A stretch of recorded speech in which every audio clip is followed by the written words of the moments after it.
think, well, what's the point of having a warranty if you're not going to use it? It just seems pointless.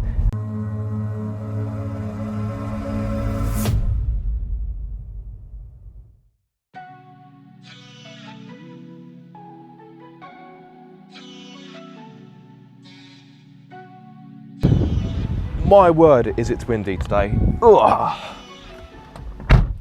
Hello guys, and welcome back to Car Obsession. So yes, the Leon, it's got a few problems. So last week I went out to do a few errands, and the airbag warning light came on. I thought, okay, maybe the car's just having a bit of a moment. So I thought it might clear by itself. The car may just be having a funny 5 minutes. The light didn't go and it remained on. So I thought, oh, a bit annoying, but it's one of those things. So fellow YouTuber and good friend of the channel, Chris Dreams to Drive, he had one of those OBD reader things. So I met up with him. Obviously we maintained social distancing and that kind of thing. And we scanned the car, and because of the type of fault code it was, and obviously this is quite a cheap aftermarket OBD reader, it wouldn't detect it.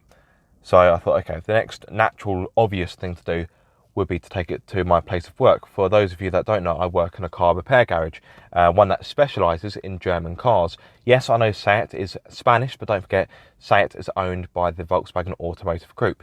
Therefore, this is essentially kind of a German car. So one of the guys looked at it, and he said, well, it's quite a common issue on these models. It's the wiring under the front passenger seat can become damaged. So I booked it in to have the wiring repaired. That's been done, and the warning light is now gone. Brilliant, that's good news. And that was covered under the warranty. So this car came with a 3-month warranty. So I got the wiring repair done free of charge because the warranty paid for it. But whilst the car was in, of course, I had the guys do a health check on it to make sure there wasn't anything else wrong with it. It's very simple to follow. It is a traffic light system. So obviously green's good, amber is an advisory, and red is something that really needs immediate attention because it could be a potential MOT failure or safety concern. So there is a lot of green on here.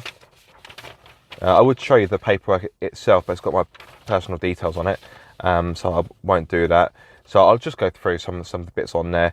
I will try and put in a picture of it so you can see what I'm looking at. So yeah, it says SRS light on. Well, that's obvious. That's why the car was taken in.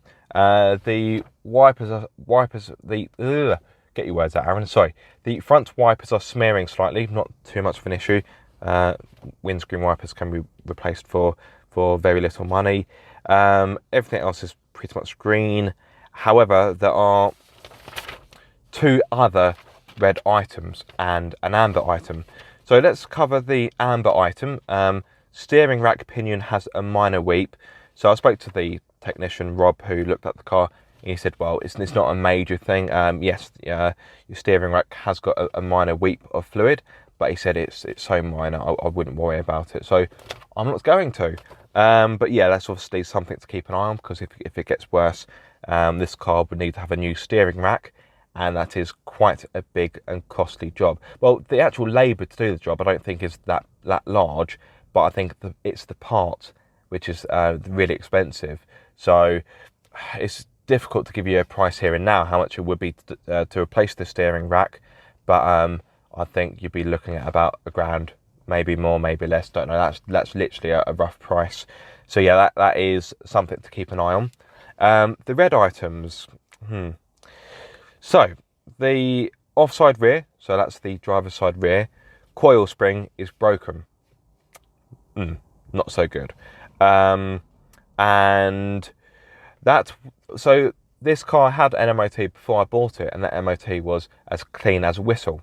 So I was quite surprised to find that the coil spring was broken, as was the dealer, Kevin, Vision Prestige, which is the dealer where I bought this car from. So I checked the brake. In all honesty, the brake was actually quite hard to find, because you have to.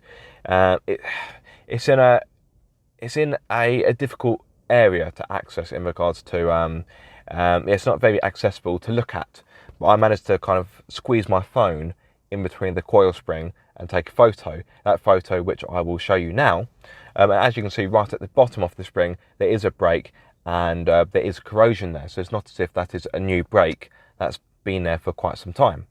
So yes, the offside rear coil spring is broken, and also the car battery, the main car battery, failed our battery test. So whenever we do a battery test, I'm sure other car garages have a similar kind of setup. It will either pass, fail, but it will tell you to recharge the battery and to reattempt the test, or it will just fail and tell you to replace the battery. In this case, it has told me to replace the battery, which was quite a surprise to me, because yes, the car can be a little bit slow to start sometimes, but I've not had a problem so far, touch wood. So yeah, so that's that out of the way. Let's go for a little drive. I'm not going to drive too far or too fast, because obviously you shouldn't, you should try and limit the amount that you drive a car with a broken coil spring, and that is an MOT failure, by the way, for those of you that don't know. So yes, as I've mentioned, this car is under warranty, and I will be speaking with Kevin, the guy who sold it to me.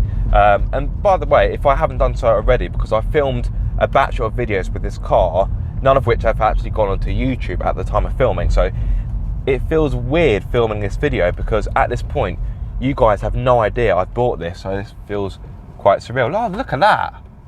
Like a Jurassic Park Jeep. I hope you guys saw that on camera. That was pretty cool. But yeah, I want to give a shout out to Kevin at Vision Prestige. He was very helpful in the process of buying this car. I think it's fair to say he went above and beyond. So I've got no problems with Kevin. So it's not as if I feel hard done by or disappointed. Yeah, I am a little bit frustrated that the coil spring, for whatever reason, hasn't been picked up until now, because it's not as if it is a new problem. The brake has corroded, so it's been there for some time. But a little bit annoying, I won't lie, but I'm not going to get worked up about it. But yes, Kevin at Vision Prestige, he's been very helpful. He had no problem sorting out the wiring issue, so that's all paid for. That's all good. And he is aware of the battery and the coil spring, and we're yet to really get into a proper conversation about it. Therefore, it would be very unfair to speak about things on his part, because we're yet to formally agree what is going to happen next. However, in all honesty, and a lot of you will probably think I'm mad, I'm not actually that bothered about getting those bits covered under warranty. And you may think, well, what's the point of having a warranty if you're not going to use it? It just seems pointless. And yes, I would agree. However, to a certain degree, the battery isn't going to be an expensive thing to replace, particularly as I can get a battery through work, so I can get it a little bit cheaper. So that isn't going to be an expensive fix. Oh, I drove Monique earlier, so the indicators are the other way around on Monique, because she's a Japanese import. So I went to indicate in the lay-on and turned the wipers on. Oh, what an idiot. Yeah, and the battery I can fit myself, so I've got no real issue with that. And the coil spring, as much as I don't want to leave it, and full disclosure, if you do have a car that's got a broken coil spring, then get it replaced as soon as possible and try not to drive it too much. Yes, I'm driving today to film a YouTube video, which one could argue is not a necessary journey, but I'm not going too far, and I'm not going to be driving too fast. And to be fair, I've driven the car a fair bit on a broken coil spring already, because I didn't know it was broken.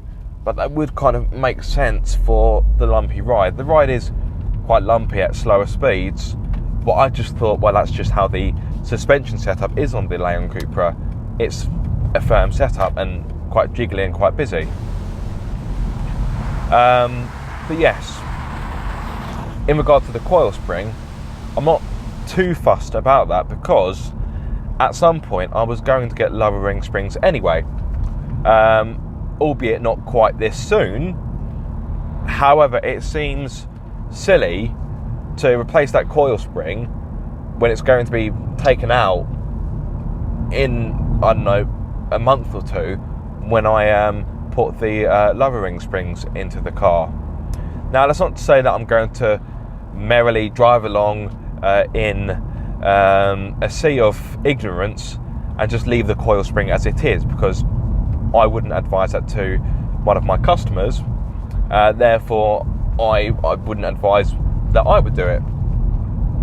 So, what I propose to do is to actually get the lower ring springs done sooner than I first planned to do so. Now, obviously, if I wasn't fitting different springs, I would get that addressed. Of course I would. It'd be silly not to. But hopefully you get my point.